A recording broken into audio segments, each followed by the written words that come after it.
Commissioner Bill Bratton is here in Studio 57. Welcome, Commissioner. Morning.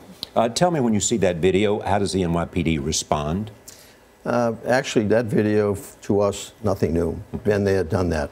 It appears to be a very hastily produced document that contains previously viewed video.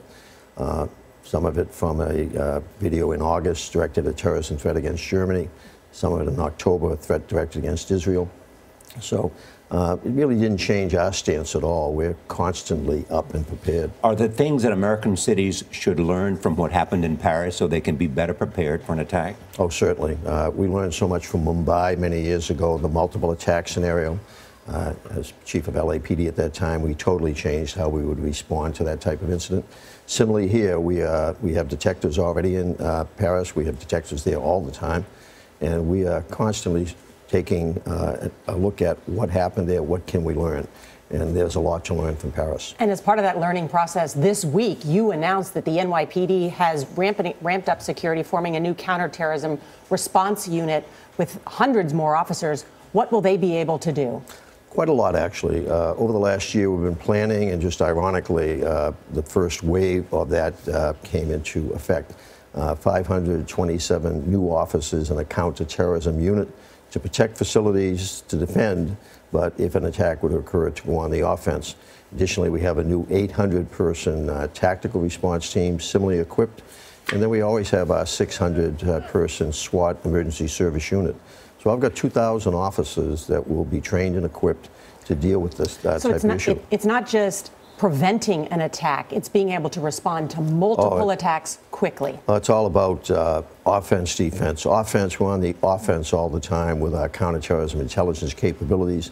Defense, protecting facilities. A lot of what you see here today is defense, but then it's offense if something would happen. Can I just ask one more question? Because the New York Times reports today that at least 36 people in the U.S. suspected of ties to the Islamic State have been under electronic surveillance for months, even before this Paris attacks. Are you worried that what happened in Paris, that video that we just talked about, may inspire these people?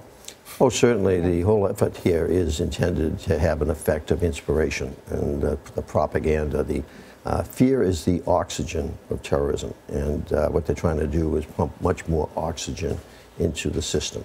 And we're prepared to respond to it. We tell people to be aware, but don't be afraid. I know you. I heard you yesterday say, be vigilant, not afraid. It was very impressive, you and John Miller and the mayor standing in the middle of Times Square, and that there has been no credible threat to New York. But I think in Paris, that's what they said, too. There was no credible threat to Paris, and then their whole world exploded.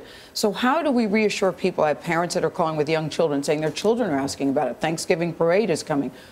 How can we live without being so very afraid? Well, Thanksgiving parade is a good example. I'll be here with my family. I'm bringing him in specifically for it. That Commissioner of New York probably as informed as anybody of the threat.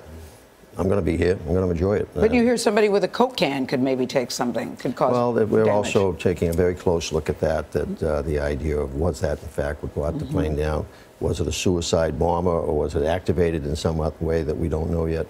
So we're constantly learning, but the world we live in is unfortunately a world that generates fear, but we can't let it overwhelm us. And what we're trying to do from the public safety standpoint is assure people that we are working very hard all the time. This is not something that we respond to a threat.